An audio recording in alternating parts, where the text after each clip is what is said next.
Its title could be translated with NATO in Northern Westphalia, the British Army of the Rhine. To my mind, the Federal Republic therefore had a unique relationship. And one can observe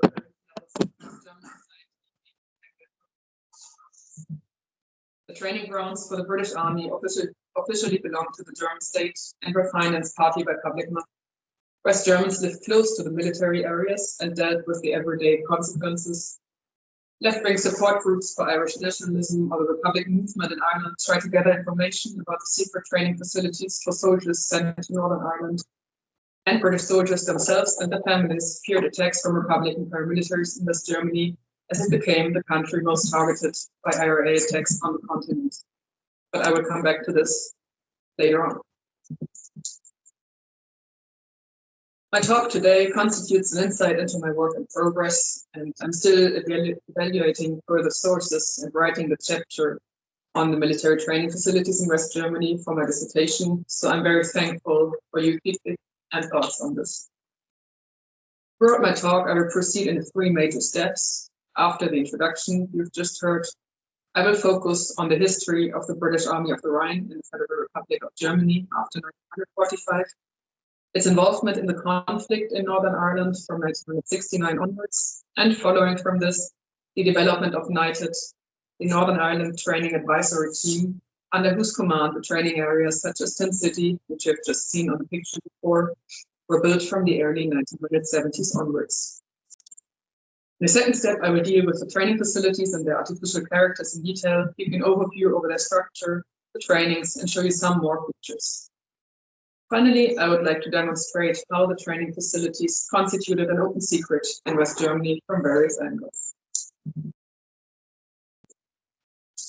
So, first of all, I would like to discuss the question why more than 50,000 British soldiers, and there was the biggest part of the British Army, were based in West Germany in the late 1960s when the troubles in Northern Ireland started. The British Army of the Rhine had been stationed in West Germany as a consequence of Second World War and is until today seen as part of the liberating forces from Nazism. With the unconditional surrender of the German Wehrmacht in May 1945, the 4 allies initially acquired the rights to station armed forces in order to exercise their territorial sovereignty over Germany. And you can see the 4 zones occupied by France, the USA, the Soviet Union, and the United Kingdom on this map from 1946. Westphalia, as you may see, lay within the British zone. The exact form of the presence of the Allied troops in the 4 occupation zones only crystallized over the years, differed, and was subject to historical changes. Already during the late 1940s and early 1950s, the focus of the British Army of the Rhine changed from military control of the newly defeated Germany to becoming an essential pillar of NATO strategies for defense against a possible Soviet attack. The Cold War thus led to a complete reorientation of British security, European and German policy, as German social scientists undermined as described. In the late 1940s, Great Britain had still been ambivalent about military commitments on the European continent, but the British government officially spoke out in favor of the so-called continental commitment from 1950 onwards. This finally manifested itself in the resolutions of the London Night Power Conference from 1954, which put an end to the state of occupation in West Germany and, in return, as a security guarantee, especially for a very skeptical direct neighbor of Germany, France, Great Britain committed itself to stationing forces up to 80,000 soldiers and the Second Tactical Air Force, or similarly strong armed forces in West Germany until 1998.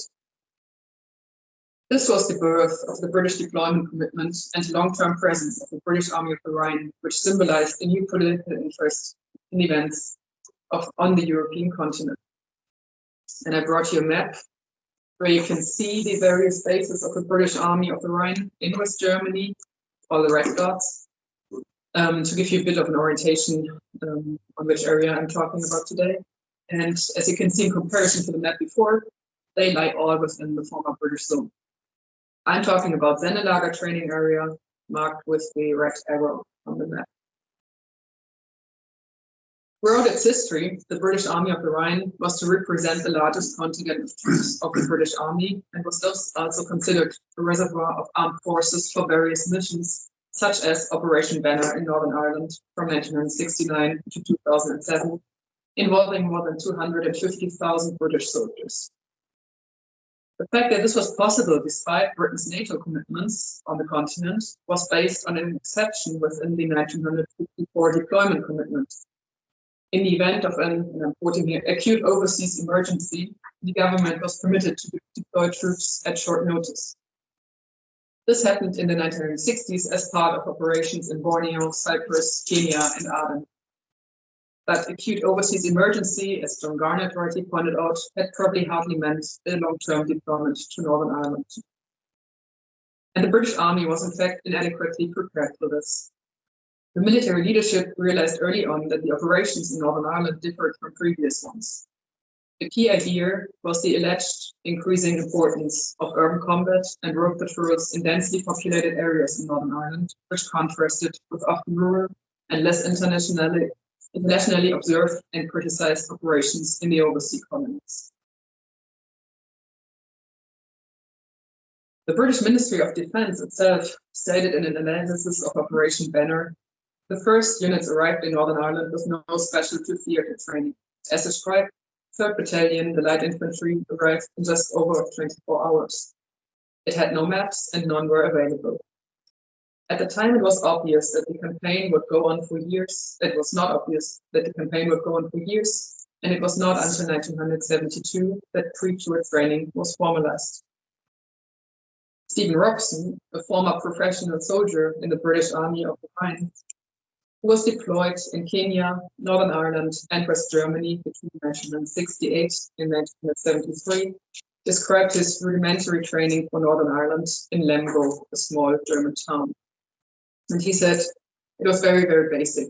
In the early days, no, we just did training within the barracks using families. The wives just volunteered, and then we did choose to train. In January 1972, the military leadership responded to the unstructured situation, and the headquarters of the United Kingdom Land Forces established the Northern Ireland Training and Advisory Team for specialized training. The first NITA training area was set up at Litt in the county of Kent in the south of England. That's not the one you see on the picture here. As early as May 1972, the military expanded its Northern Ireland training across the Channel and also set up its own NITA unit at Zennelager Military Training Centre in Westphalia. That's the one I focus on. Both NITA teams were intended to prepare soldiers for Northern Ireland who were deployed there as part of residential enrollment tours. What you can see on the photograph here behind you, in contrast, is Ballykinler camp in Ballykinler in Northern Ireland, just east of the Mourne Mountains. An additional Northern Ireland reinforcement training team had been set up there, which was used in particular from the 1970s onwards for soldiers who were in so-called trickle postings, transport from their previous postings to Northern Ireland on their own, so without a complete unit. Urban dry training areas and close-quarter battle ranges in which entire streets were reconstructed in a supposedly classic Northern Irish style played a special role in this training. Litt, Ballykinler, and the Zennelager camp all had such mock-up towns, which were intended to prepare soldiers for patrolling, riot control, searching, and ambushes. You can see a map here, this huge gray, this huge gray area. I hope you can see it on the map. This is the military training area. It's there until today. And this is Zennelager, in which during the Troubles, the British Army of the Rhine constructed both an urban dry training area in the city, on the above picture, and a close-quarter battle range, the lower picture. You see there for soldiers about to be deployed to Northern Ireland. And in the following, I would like to go into further details of the training practices, the buildings, and functions of the United training facilities at this specific place.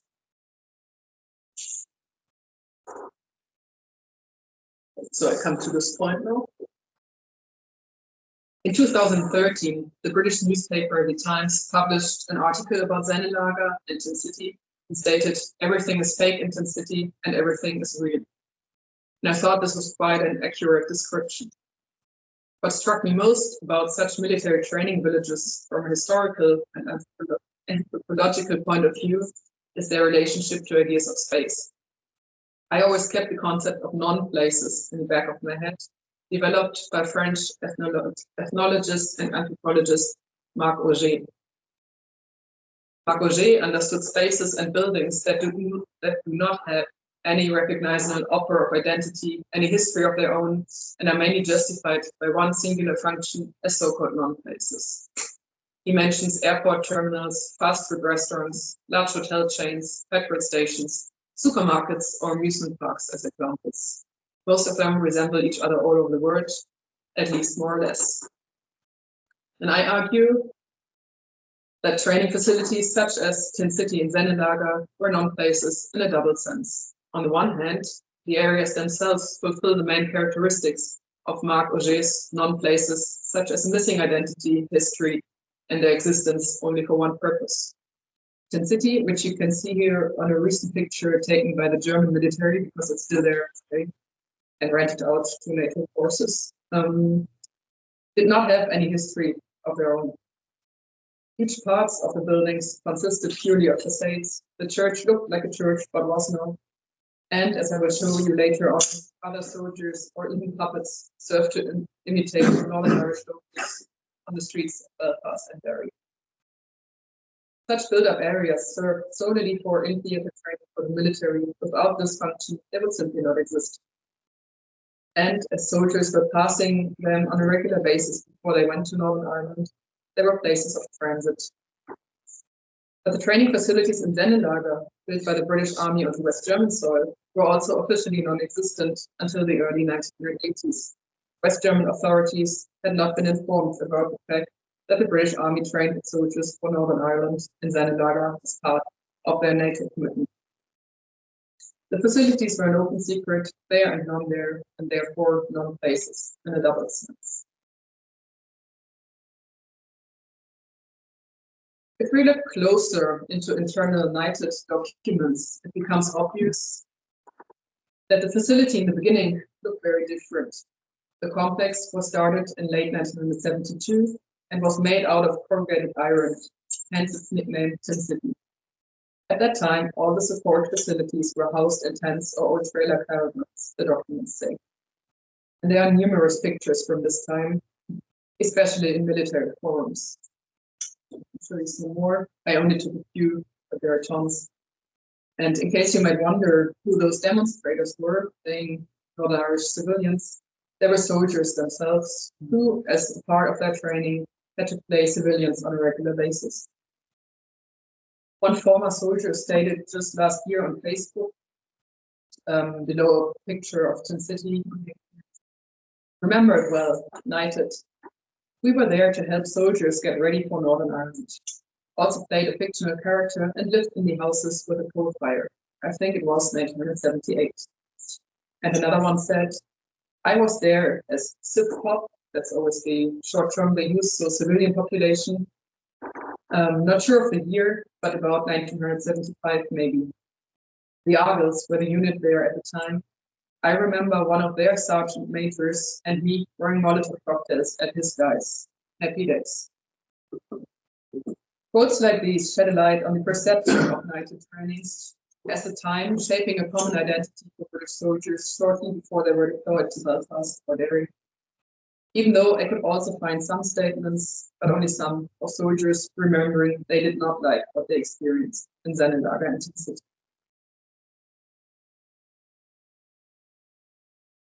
This picture has been taken in the 1990s by German photographer Claudio Hills, who allowed me to use his pictures in this talk. He published a book in 2000 about the area of Zennelager Training Centre with several fascinating pictures, and his exhibition called Red Land, Blue Land, maybe you remember, was shown at Belfast Exposed in 2000. What's interesting in this picture is the colors. They obviously have been changed from red, as the one you saw in the beginning, and resemble now the colors used in the extensions of the city, which have been made throughout the 70s and 1980s. So if you look at these pictures, you can see how the color scheme was getting the same. On these photographs, you can see the different styles of buildings. Those are proper stone houses and various functional buildings, such as a mock-up church, and in the middle of the photograph, also a petrol station. Okay, you can see the petrol station in the part of the Tin City facility. And in the upper part, the old part of Tin City, with the simple built streets, and in the lower part, the several extensions with stone buildings. I also found British military maps of the area. All of them, and I would say this is nothing short of scandalous, label the training area as Ballymurphy. A shocking adaptation of the West Belfast area of Ballymurphy, one of the hotspots of the Troubles. You also find the term mentioned in many ex-soldiers' memories, used as a funny description of the training area. In other internal NITED documents, I found training schedules and scenarios for the NITED exercises in Sennelager, in which the place itself was titled Sennelager in a Gaelic version, and close by towns, German towns like Grimke, were called Ballygrimke, as Ballymurphy again, and so on and so on.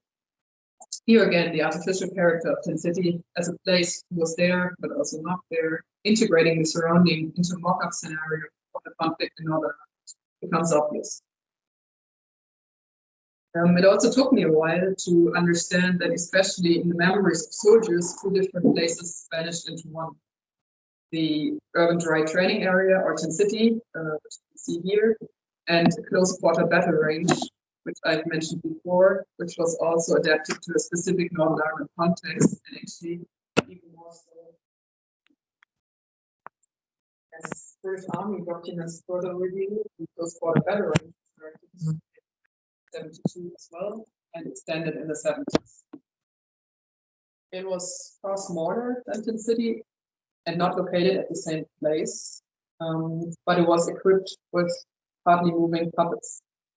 And these puppets symbolize the civilian population of Northern Ireland again, and portray individuals in situations like in a telephone box or at their homes. And luckily, Claudio Hills took photographs of these puppets. Yeah, so you see two of them obviously in a home scenario, and the middle one in a telephone box. I only show you a few, but there are much more. Others were portrayed in public places like an Irish pub, a fish and chip shop, or a betting office, as you can see on the next picture. With the fish and chip shop, the pub, and the woman. With the woman, you actually see that she's able to move from the structure below her feet. So if you have a closer look, nearly all the female puppets photographed in the early 90s by Claudio Hills appear half naked. And shockingly, this is no coincidence. Former soldiers accordingly remembered gender violence in drastic words in many online forums of former members of the British Army of the Rhine, and found dozens of them, and just chose one example to spare us all these very explicit descriptions. But one stated, "We finished up having a run around the range ourselves. Every dummy that put in an appearance got blasted, women with kids the lot. What tickled me though, remember how a window used to open with a screech and the figure of a topless woman would appear that had actual bullet holes, not plastic either, in its chest. Oh, we were easily amused in those days." It is here that the connection between violence, gender, and the artificial space of the training facilities becomes shockingly clear in a transnational perspective. And if we look at the everyday lives of women during the Troubles, especially Irish women, it does not take much to draw lines from training scenarios like these to the reality on the streets of Belfast or Derry. And of course, one cannot prove direct continuities from individual British soldiers from training to reality, but one can imagine that they learned to apply gender-based violence in these male-dominated training facilities.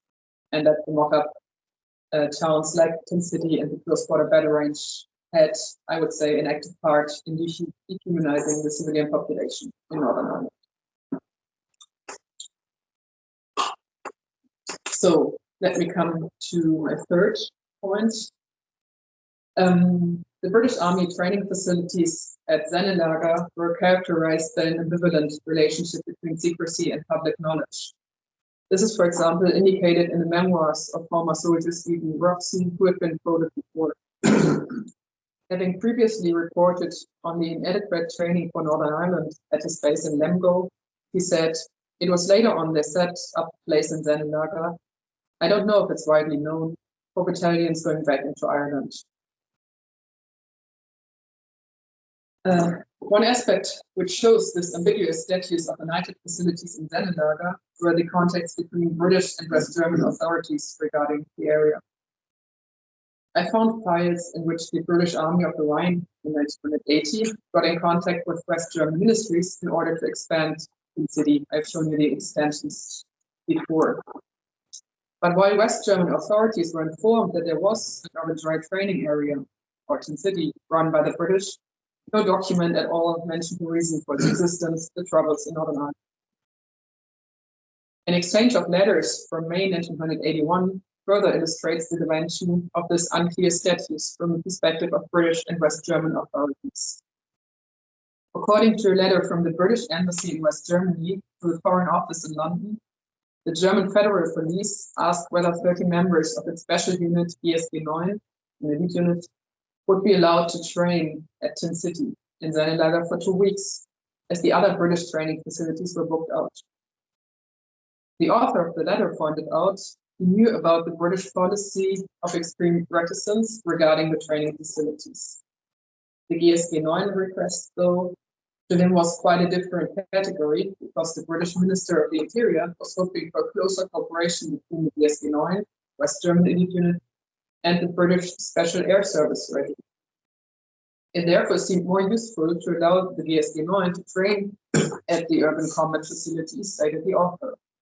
But there was one problem, and I'm quoting the letter quite extensively now, and I'm sorry for the long quote, but I couldn't keep it shorter. So he wrote, "So as far as we know, the federal authorities have never officially been informed about the use of the training area for Northern Ireland. But we know that they are aware of it. Germans are employed there, and there have occasionally been stories in the press about it. And up to now, they have apparently taken a benevolent view. Our policy of reticence has been intended to avoid embarrassment of both governments. The use of the area by the GSG-9, which comes under the responsibility of the Federal Ministry of the Interior, would inevitably imply that the federal government had associated itself with the area and the training which is carried out there." Further parts of these documents then revealed that the West German Ministry of the Interior and even the West German Chancellor, which was back then Helmut Schmidt, a Social Democrat, himself knew pretty well about the details of Sennelager and the training for Northern Ireland. In addition, the British side saw a strategic advantage in letting the GSG-9 onto Sennelager, and they said it could make it difficult for the federal authorities to object on some future occasion to the use we make of the ranges if they feel inclined to do so. Finally, in 1981, the British Foreign Office reported to the British Embassy in Bonn that, after internal consultation, there were no political objections to the use of the urban combat facility in Sennelager, but that the ministry demanded to know the exact period of the GSG-9 training in order to putting a defensive press line if necessary should the training become public. Among the first voices to publicly question the idea that the British Army of the Rhine in West Germany was sending soldiers to Northern Ireland were various so-called Ireland Solidarity Committees in West Germany, who had sprung up in various towns, especially university towns, and left-wing groups protesting against NATO. In a circular published by the West German Ireland Solidarity Committee from January 1976, for example, the news segment reads, "British soldiers in the Detmold area, which is also a small town in Germany, were recently forbidden by order to accept leaflets outside the barracks. The order was posted and read out at morning roll call. This was preceded by intensive campaigning at the gates of British barracks and pubs in the area." Below this, reference is made to the possibility of obtaining, again, a quote, "papers for the agitation of soldiers from the Ireland Solidarity Committee." At the end of another circular, the editors asked readers to send all information from newspapers and similar sources concerning Ireland to the committee. News about British, they said, in the Federal Republic of Germany, including the British Army of the Rhine, is particularly important to us. These examples underline how left-wing groups started to gather information about the hidden training facilities and the British Army of the Rhine. And what you see displayed here was an article from the left-wing magazine I used during my introduction, titled Tin City, Training for Northern Ireland, from 1984. On several pages, the article informed in detail about Tin City, its purpose, but also about the GSG 9 trainings there, and was strongly critical. At this point of time, Tin City had already made it to German or West German TV screens too. In July 1981, the regional broadcaster Westdeutscher Rundfunk, West German television, covering the area in which Sendelager was located, published a report about the United trainings. Regarding the fact that various NATO forces from the US, the Netherlands, Belgium, England, and West Germany were all training at Sendelager on a regular basis, the commentator said, "This is understandable for the German population." He then continued, "However, the fact that British Special Forces had 2 Irish villages rebuilt on the military training area, in which urban combat and close-quarter battle were practiced under harshest civil war conditions, sparked violent protests in the outskirts of the square." According to the report, people in the surrounding villages feared revenge acts by Republican paramilitaries, which had indeed started to occur 3 years before, in 1978. Furthermore, it was stated by neighbors that the British soldiers, quote, "do not take private property into account and exceed the boundaries of the training area at will and include the villages in the guerrilla defense exercises." So you can see then various German locals. One resident described how he was surprised by a British soldier with a rifle coming out of the bush next to him, targeting him. A local woman compared her situation to being in a war zone. Another one described how her child was afraid to lay down because of the constantly approaching helicopters. Again, a different neighbor told the TV crew that his house had been attacked by a group of British soldiers. He said, "My children came running, dead.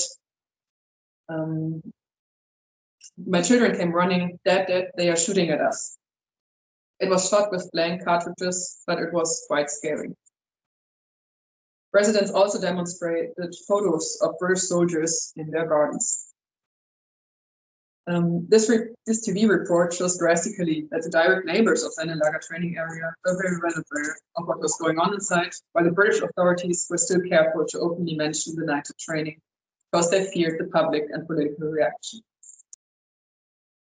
Outrage came across indeed when the second TV show, called Monitor, published a far more detailed report about Tin City in March '84. Investigative journalists had secretly filmed Tin City from a hidden car outside the fence for several days. So they kept the forest and shot footage of the training area, but also knighted soldiers during their practices. They also reconstructed military maps and collected inside information from an anonymous source about the puppets at the close-quarter battle range that I had mentioned before. Some of the locals reported that the soldiers carried a yellow badge stating knighted. The TV crew managed to even film material of these uniforms. Unfortunately, I cannot show this impressive report here due to archive restrictions. The German archive law is very strict, I can tell you. What made it most uncomfortable for the authorities, though, was the question within this report if the British Army was even legally allowed to conduct these NATO trainings within NATO contracts. In fact, several newspapers and politicians on all political levels within the Federal Republic got active, published information, and in the end, even the West German Parliament had to deal with the question whether or not the British Army of the Rhine was acting in accordance with NATO regulations and the deployment regulations of 1954. In the end, though, the British Army of the Rhine could continue with its training until the end of the Troubles. The West German society also got nervous due to a different aspect. Republican paramilitaries were also well aware of the fact that the British Army of the Rhine was training British soldiers in West Germany and started to attack military bases. Between 1978 and 1969, there had been several shootings and bomb attacks in various cities with British bases in West Germany, such as Dortmund, Unna, Münster, Bielefeld, Hannover, Osnabrück, or Rheindahlen, close to Mönchengladbach, where the British Army of the Rhine had its headquarters. You can see these attacks marked on a map created by the University of Münster behind me, so all the green dots show IRA attacks in this period. Let me give you one example from 1989. On 8 September that year, Peter Pohl, a West German TV spokesperson, told his audience, the Northern Ireland conflict, which has always taken place far away, has come close, tangibly close. On this day, Heidi Hase, a 26-year-old German woman, had been shot by members or supporters of the Provisional IRA in Unna, a small town on the northern border of the Ruhr area in Westphalia. She had been married to a British soldier and, according to an IRA statement, been mistaken for a member of the British forces herself because her car had a British flag. This case caused a lot of attention because for the first time a German person had been killed in the attacks. So West Germans feared this might happen again. Until then, only British soldiers, talking from West German population perspective, had been targeted. For example, 1 week before, 2 British soldiers had been shot in Münster, which is my hometown. So I know the place quite well, but I never, until I started this PhD, heard about the fact that both in 1980 and 1989, there had been shooting attacks by the IRA on British soldiers. The 2 soldiers mentioned had been on the way back to their barracks and were asked in English by the driver of the passing car for the correct way. And when they answered in English, the driver opened fire. Both were hurt but survived. The Provisional IRA delivered a statement in the following days saying, while the undemocratic partition of Ireland is maintained by British military might, the IRA reserves the right to strike at the British government and the British Army wherever they seek respite from their war against the Irish people, meaning West Germany as well. This statement continued a line of argument the Provisional IRA leadership had already taken up after the first wave of attacks between 1978 and 1980, as you can see in this article of the famous West German magazine Der Spiegel. It's a weekly, quite prominent one. An anonymous member of the Provisional IRA leadership was interviewed extensively and spoke out quite detailed about the training of the British Army of the Rhine, mentioning Tin City and the close quarter battle range. There was also a picture printed in the article long before West German TV dealt with the story. I marked it running, they tell exactly about Tin City and the close quarter battle range. In 1987, a leading member of the IRA was quoted on German television again, saying, yes, it is the declared policy of the IRA to continue the attacks, especially in Germany. British bases in Germany are used to train soldiers operating in Ireland. In fact, one of the bases has lifelike replicas of entire streets in Belfast. The troops are trained in street fighting. Some play IRA, some play demonstrators. The troops learn how to use batons and also shoot live ammunition. As long as such training opportunities are available in Germany, it is legitimate to take action against them. So again, it was the training facilities explicitly mentioned by IRA members. And the last attack was indeed only carried out in 1996 in Osnabrück on a British Army base, only 2 years before the Good Friday Agreement. So there would have been much more to tell you, but I hope all in all that I could demonstrate that a transnational perspective on the history of the Troubles in Northern Ireland can indeed enrich our understanding. The Federal Republic serves as an interesting case study, I argue, because the British Army of the Rhine had been based there with more than 50,000 soldiers as a consequence of the Second World War. And when the conflict in Northern Ireland intensified, units of the British Army of the Rhine were sent on deployment and soon specific training facilities were established in Weinelager training area in Westphalia, run by United. These facilities constituted, to my mind, a form of non-places, artificial streets of Belfast and Derry constructed only for the purpose of training the transiting British soldiers. The violence, though the soldiers learned at these places, had very real consequences, also in cases of gendered violence, especially for women in Northern Ireland. Tin City and the cross-border battle range had been kept hidden by the British authorities for several years, but existed as an open secret. The West German government knew, local residents saw what has happened and what was happening, and political activists started to research on these facilities. Later on, mainstream media reports caused public attention and even debates in the West German parliament about the legitimacy of the training for Northern Ireland by NATO forces on German ground, but they did not stop until the end of Operation Banner. Not even violent attacks with several casualties carried out by the Republican paramilitaries on British soldiers and their families could stop United. In Germany today, most of this history is forgotten and only kept alive by projects like the one I showed you before, run by historians at the University of Münster, for example. I guess much more research could be done, and I hope I could give you an insight into the part I'm currently doing. So I'm now looking forward to remarks and questions on what I told you. And thank you very much for your attention.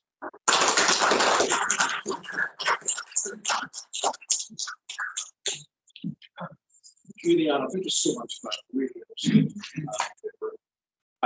We've got obviously a hybrid audience with us today. People in the room, people joining us on Teams. You can ask questions either way.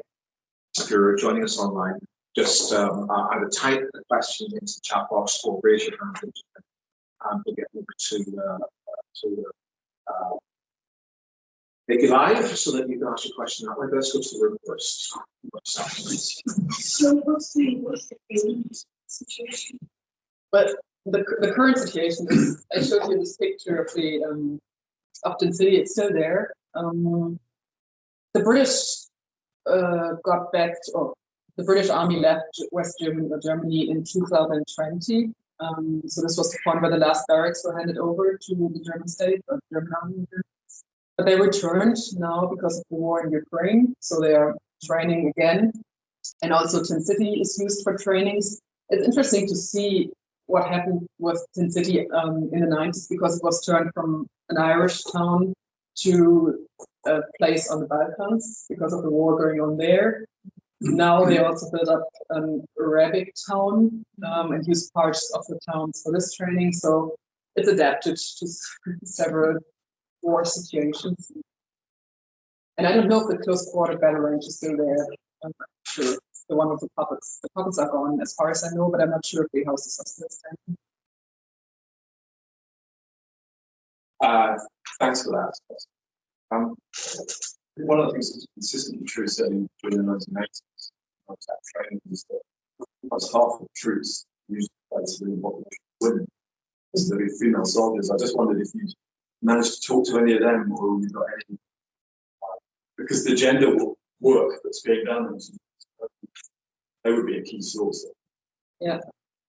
And the other thing, I'm a little uneasy with the way you present puppets. In that they're very specifically used where live ammunition has been. And the overall purpose of their presence, okay, soldiers dipped around with it and had fun. But the overall point was to drum into them that when they were open fire on, they were going to be surrounded by civilians and they had to discriminate. So to say that the puppets are there to dehumanize, sort of like a little bit uneasy with that. Yeah, yeah. Let me start with the last point. I see what you're aiming at, and I understand. I'm also not a military historian, so my focus is a different one, and also my perspective on things like this probably. But I understand what you're saying, and why I came to this idea of dehumanizing is the way how many British soldiers remembered this. And this I found shocking, to be honest. And I think it's more than just making a bit of fun. If you read all the comments on the internet, it's it's not only one or two comments, it's a lot. So I think apart from the military purpose of training soldiers, which I can see what you say there, I would say in this specific case, they also fulfilled, maybe not because they were, or it was maybe not a purpose that those puppets should fulfill this, but I think how it turned out, they somehow were part of a process of dehumanization, or I don't know, you could also label it a bit different and say they were enabling soldiers or to shoot at certain persons. And also, I only talked about 2 facilities. There were also, maybe that's interesting for you, there were also other facilities built up for the Northern Ireland training in Zellenlager. So they also had an area where they were moving targets again. So there was, for example, a sniper behind a woman and a child. And the task was to hit the sniper, not the woman and the child. So this was also and the United, the female soldiers, yeah, I'm focusing on the 70s and 80s. So there was not so many. I've got a whole pool of interviews with British soldiers available, which not I have conducted, but a research team from West German University. They published the first book a couple of years ago on the British presence in West Germany at all, and the everyday members of soldiers, but also residents. And they conducted 150 interviews, I think, and I'm allowed to run through those. And there are quite a few women amongst them, so I might have a look at this one. But in my PhD, I'm also not focusing as much on Tin City as a place as I did today. It's more I focus more on the activities of left-wing groups, trying to get it into West German public consciousness. But thanks for the remarks. Thank you. Yeah. Well, on the point of the dehumanization, the British Army did kill students, children and each other, very young children, older than race, area,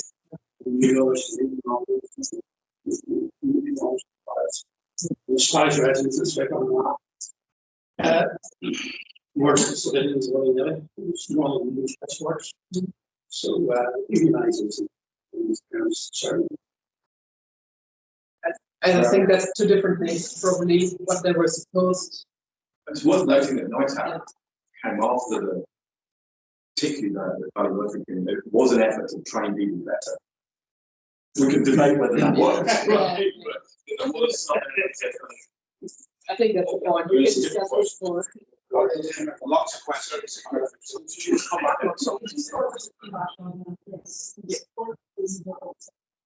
Because all armies contain the element. I think in my personal experience, the training of those in uniform of what we're doing, myself and my friends, but it's still in my first day from the school, my new school, this 14 girls.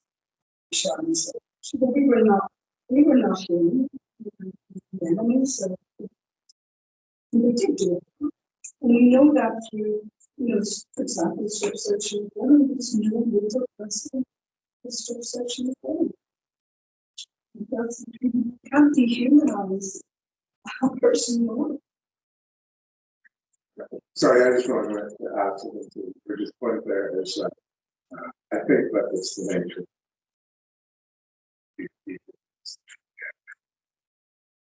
quite possibly if you're talking about it. I know 2 stories. One story was a very sort of gay person who lived in Microphone, who was walking down. I don't know what he looked like. He told me that he was beat him up. And he felt probably because he was Catholic, or probably because he was gay. And then there was another one. The story was of shot by the army. They searched the car. They couldn't find anything. There's nothing wrong. So they took his keys and they just threw them and to go get them. You understand me? So just, and I don't think, and your point that is again, is quite often. My question was another one.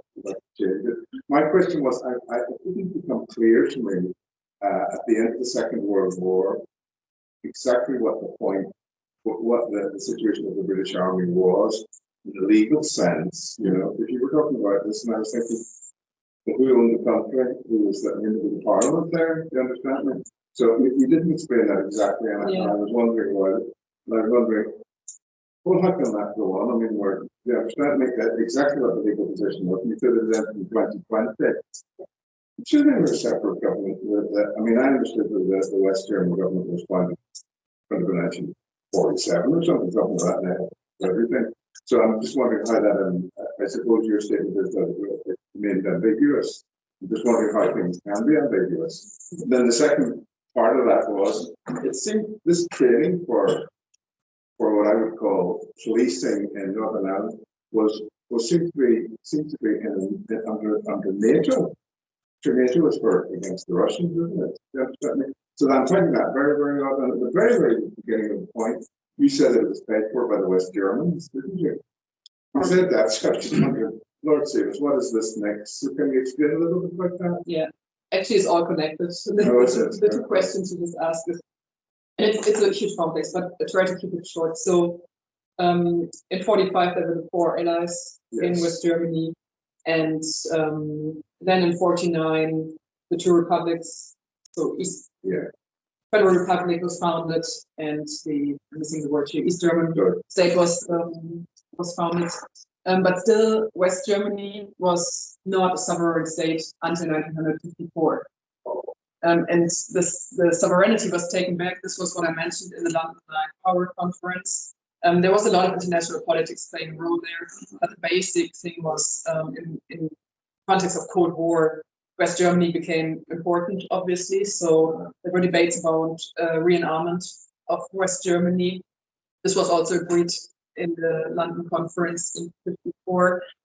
But in order to enable West Germany to get into NATO and to be part of a rearmament process, there had to be some security. Because the Allies were well aware of Nazi Germany and what had happened, so they wanted to control that former Nazi Germany or West Germany.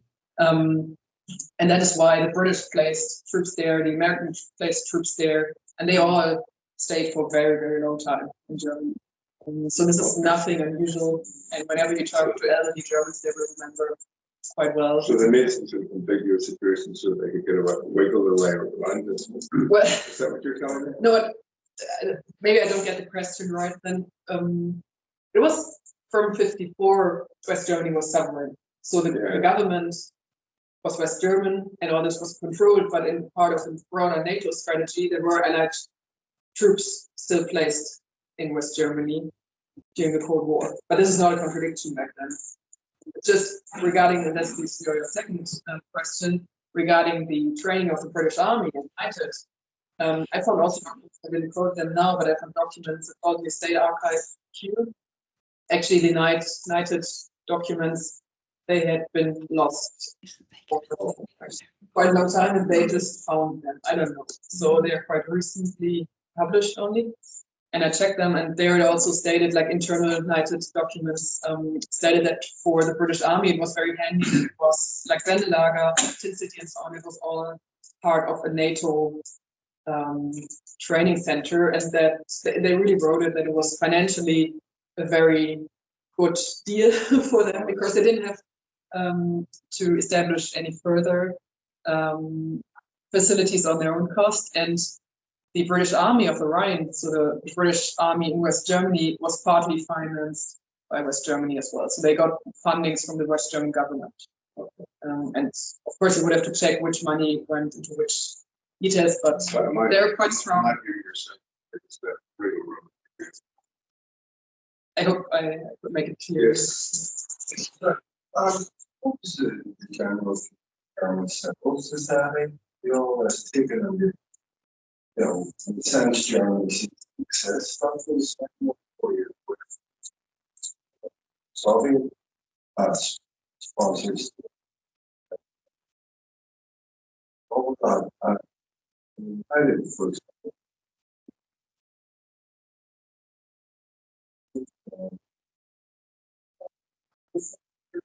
You mean about the British Army training? Well, I tried to show it a bit during the talk. in general, I'm studying the West German reaction, or the public reaction to the troubles. And compared to other conflicts going on at the time, the Western population was not that interested, I would say. So, for example, if you look at the struggles in Nicaragua, and so on, there was much more attention, even though it was far more away.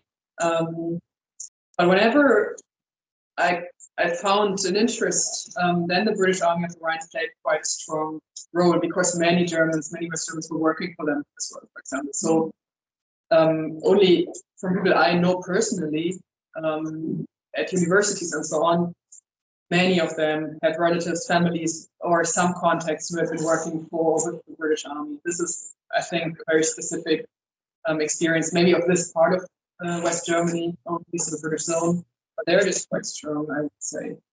And well, if you look at the general perception of the troubles in West Germany, I would say classically they were understood as a religious war. So there was a lot of sympathy, but coming especially, I would say, from peace movements, Christian groups trying to help the Christian brothers and sisters in Northern Ireland. So this was, if you can say something like this, the broader majority. So yeah, and then you have all these Ireland solidarity committees trying to get a more complex perspective. That's my personal opinion, but getting a more complex perspective. And in general, there were other things more important to German. What is your view?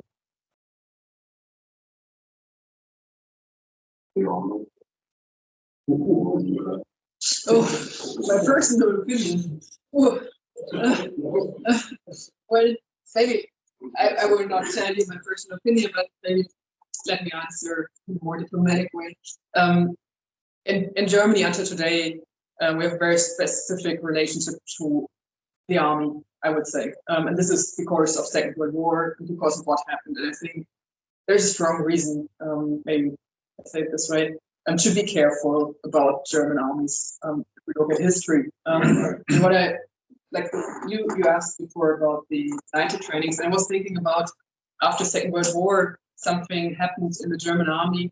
So they also developed, in order to be allowed to be re-armed, a concept of translated like inner guidance. So there was a change of trainings for West German soldiers after Second World War, for example. And there were more attempts to get them a democratic, basic understanding of what they were doing. I think I will not comment on the current situation. That was. That's not my. I won't answer. we can discuss this later on here.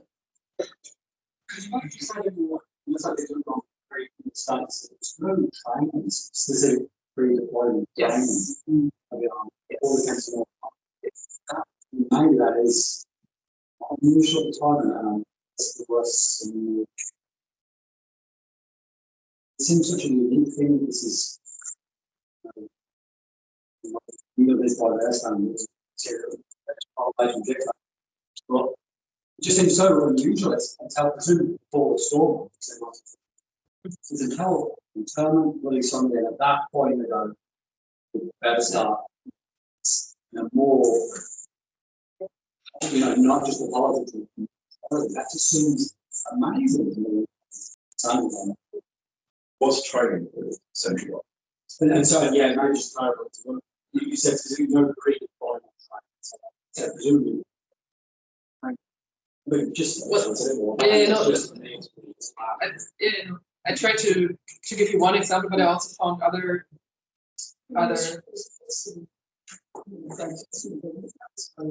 Jungles. Well, so what many soldiers deployed to Northern Ireland before night training remembered was that they were training in West German barracks, and they had been built, for example, in Sennelager in 1919. So they were like from the architecture and the spaces on streets, they were completely different than what houses looked like in Northern Ireland. And this is one important point, I think, why they started IT training. And so far, I'm curious if Bloody Sunday played a role. I haven't found any documents, but I could imagine it was a final point where they realized they had to do something, because in January 72, they made the decision. It just states January 72, so I don't know if it was end of January 72. I have no idea, but I would guess they will to decide that it should be more professional training. Yeah, I know, it's a fascinating talk. What strikes me, contrast between what I've been for, what they actually did, and we're talking about that. Okay, there were some organisms like some. The whole point there is that innocent civilians or unarmed civilians. What you don't get very often is firefights with the IRA, close quarters combat. So would it be fair to say what the military doing? Were they training from a civil war that might have never actually? And was that a bad mistake? Was some training precisely what that to the soldiers kill people as you? Well, I haven't talked about all the other trainings. I said this before. So there were also sniper trainings, and also in the close quarter battle range, there were wooden snipers positioned behind windows and so on. So they were also trained in these kind of scenarios. But in general, especially if you look at the photos from the early 70s, which I showed you, the demonstrations and so on, you just see a lot of scenes. There's also videos actually from the camp in South England. The BBC did a documentary on training there, and it's online. You also see how they do this riot control situation. And I was surprised, to be honest, but again, I'm not a military expert. I was surprised to the amount of trainings for demonstrations the British Army was doing. So this is something which struck me. But then when I looked at the various training scenarios, there are so many stories, but they also had in Sendelager, they had scenarios where one or two soldiers had to hide for 2 weeks in the countryside around the training area. And you also have reports from locals meeting the fake terrorists then. So they were looking like assumed IRA guys, in fact. And the task of the British Army units was then to find them somewhere surrounding landscape. So this was also stuff they trained. They also, in Sendelager, they used the small area between two fences as the border. This was the border to the Republic. So there were various scenarios, which I now didn't mention. Was there RUC presence at all in this training? I have not come across this, but don't take it for granted. I just didn't come across it. Soldiers. It's not But the German police was interested. Yeah. Look, any questions? Yeah, we have one question online from Renee Elliott. Very interesting research, thank you. Have you thought of linking Baudrillard's theory of simulacra and simulations? I was also briefly researching at Sin City in England. Sorry, I didn't get the middle part. Have you thought of linking Baudrillard's theory of simulacra and simulations? Not yet. I might do it. Yeah, but again, I'm not. While doing this research, I thought it would be interesting to do a project on all of these various Northern Ireland training scenario camps, just in comparison, because the situation in England might have been another one with the local surrounding there again. So there were several ones in England. And also I would be interested in the one in Northern Ireland, in Ballykinder. There's also not much research done on this one. But yeah, it's not what I would do, unfortunately, maybe after the PhD. Have you been able to access ammunition from the triggers? What exactly did you use before? Yeah. Not yet, but I think this would be a very, very important point for sure. Yeah. I think there is, among the interviews I mentioned before, there are also people who were training soldiers. Yeah. So if you put by both, we did one of the sessions here called Army of Tribes, which is a study of British Army troops and their training in Scottish regiments. Oh, okay. And it's done as a sort of sociologically informed history, which is well worth it addresses Okay, that's good. Thank you. You're right.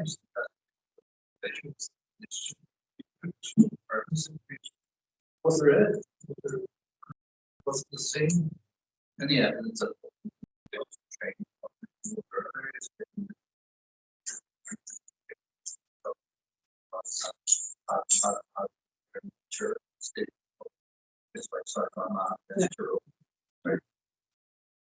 But yeah, I don't know if what was his name? Nicholas van der Velde, a Dutch author, just published a book on the British Army as well, and he mentioned that, but I haven't proven this.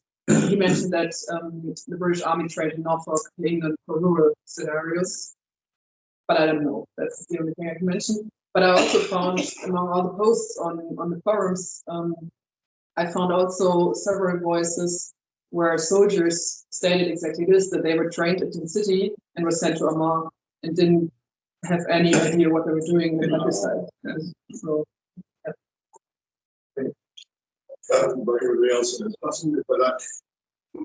I mean, I was a bit unclear about following the NATO where other NATO units were using these facilities or thinking about it in another way. It relates to that notion of training language. Yeah. Is there any evidence that the John is similar? Yeah.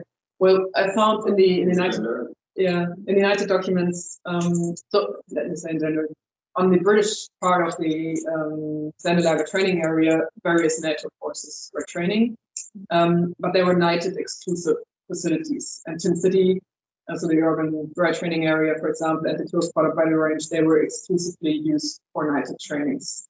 And then obviously because the GSG 9, the German Federal Police, was asking for trainings, and they normally were trained at Lut in England, which I had known before. They were trained on British training facilities, and they were asked whether they wanted to train then in Zenelager, but this, as I showed you, became quite a discussion because the German authorities not had been informed how it looked like. They were thinking it was a German village.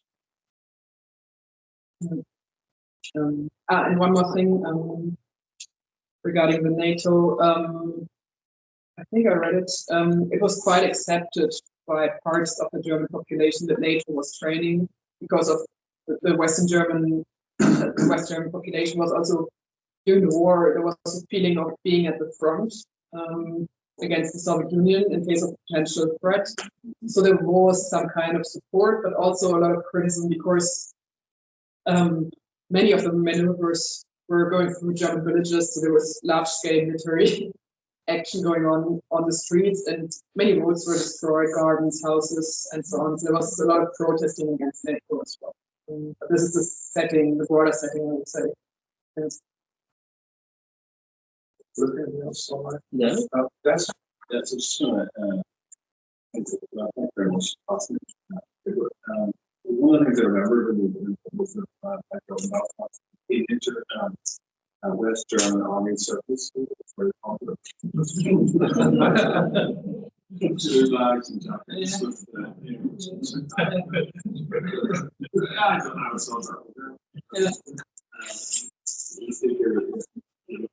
and then the other thing that's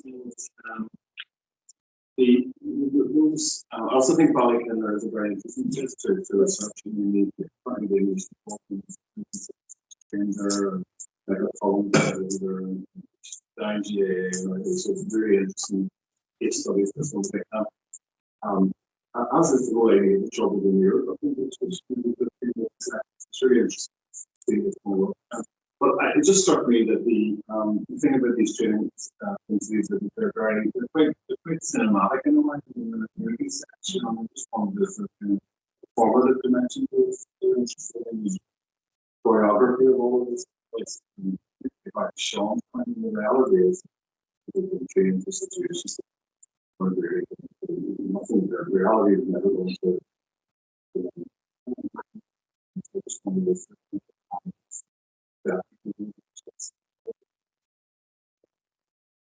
Well, I would say there is for sure like this whole scenario of other soldiers playing civilians. They had to do it for 2 weeks, so it was officially part of their preparation. Normally the deployment train before deployment they were trained for 6 weeks. Normally, there was exceptions, and 2 weeks they had to play civilians. And as far as I can say, in the extensions of Tin City, for example, there were a couple of houses where soldiers actually had to live as civilians during this period. And this again, I found very fascinating. I thought this is like, as you say, it's a yeah. And this is also what I was trying to say by this idea of non-places, because there's somehow, it's like when I first heard of Tin City, I come from an area not quite close by, and it was like, why is that Belfast in the Westphalian countryside? It's so bizarre. And then you see it, the old soldiers.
I would have liked to show you the German video footage from the station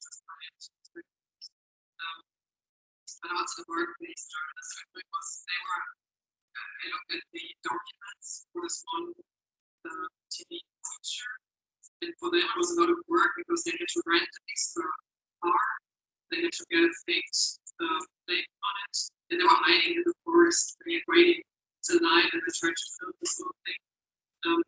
It was very interesting. And then they also, in one of these things, somebody mentioned that he actually read the guy who was playing the Larry first.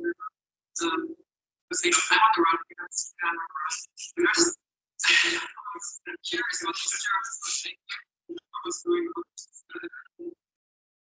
And then just let me say one more thing. What is very interesting for me as a German now is the whole broader setting of British Army in West Germany seen as the liberation force. So this is giving another perspective actually, and I was very curious that more soldiers, so being part of my research for soldiers would take place in the liberation of Germany, for example, and then were sent to Northern Ireland, what they were thinking when they were trained to the city, how they were making all this stuff together would be very final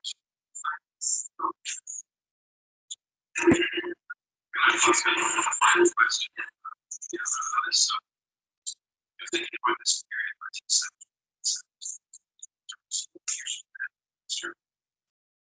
domestic science.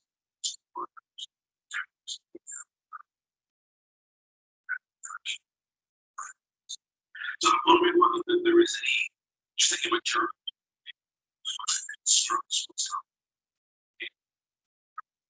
There's also a tendency perhaps in certain Germans to connect students to clean up the diversion of terrorist threats. My first televisions, and this was definitely talking in this part of the West German identification. On various levels, the terrorist threat, but also the identity as separate. It sounds like Roleke was another concept here. But where it becomes very obvious that this is one of the chapters of PhD is the perception of the rest of donors, people, Western, so they had the biggest support platform to US, the biggest support base was Western. They were welcomed by politicians, they were welcomed for this parliament, and also the idea to give the Nobel Prize was coming from push very strongly by she was giving interviews to West German TV stations, she always said, well, our two countries know what violence is because of Second World War, which is completely bizarre if you imagine Belfast split. So there's a complete loss of orientation there, I would say. But it's for Germany, this was, or West Germans, this was conservative West Germans, this was the best thing that could happen because it offered them an integration into a narrative of victimhood of violence, which was very much welcomed in Germany. And then there was also, yeah, with what Second World War, we know what war is like, and then we know what terrorism is like, and Red Army faction is a big thing. Whenever it comes to context between Northern Irish and West German, I would say conservative or even center actors. Yeah. I'd just like to ask you about the liberation of Germany. Yeah. Who was Germany liberated from? No, sir. Who was Germany liberated The Nazis. They were occupied by the Nazis. Were they not the German population? Did they support the Nazis or? Well, that's what Germans. That's what Germans. I'm sure that the Germans were Germany defeated. Oh, Well, you're right in the heart of a very German discussion as well about the term of liberation. Well, first time I heard of it in the Nazi term. But it's a very common term. In the tour guide said the liberation of Germany, what are you talking about? The liberation of Germany? No, The but defeated Germany, sure. well, by saying liberated, you mean liberated from fascism because, and what it implies is that the Germans themselves would not have kicked off fascism. So it's liberated by the Allied forces. That's what it implies. In this German, there's this, well, it depends who you ask in Germany, but in general today, the state of. Well, I mean, it's easy to imply that the Germans didn't have Sorry, So it's a generational thing. the Germans did not support Nazis on the Second World War. well, they manipulated the situation, didn't they? No, When you took over the democracy, Germany has I think. you can't say that we all that's just not true.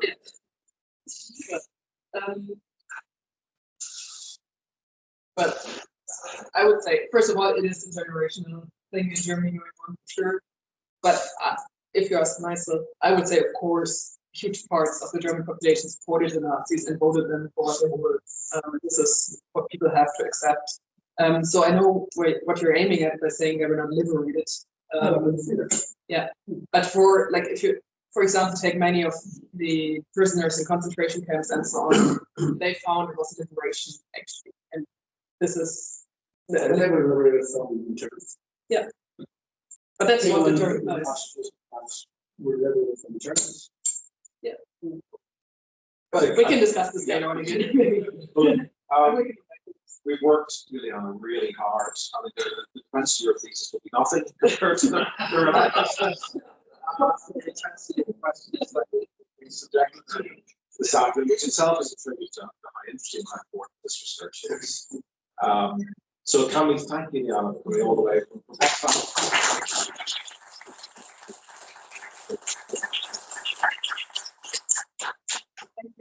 Thank you all for coming. We've got 2 events next week, so